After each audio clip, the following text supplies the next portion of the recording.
Hello friends, मेरा नाम सुरेश कुमार। आप देख रहे हैं सुरेश टेक युगम यूट्यूब चैनल। आज मैं इस वीडियो में बात करने वाला हूँ ऑनर X9b के फीचर्स के बारे में। न्यू फ़ोन निकला है ये, और वीडियो स्टार्ट करने से पहले सब्सक्राइब कीजिए और लाइक शेयर कमेंट कीजिए।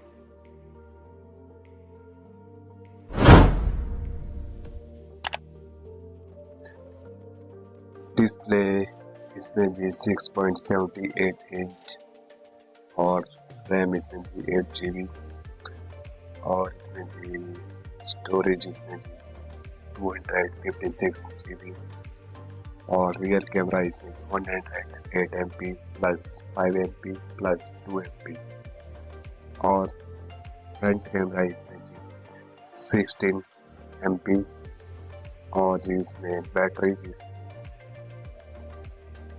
5800 mAh।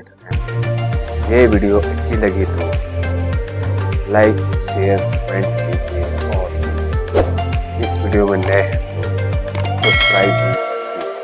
Thank you.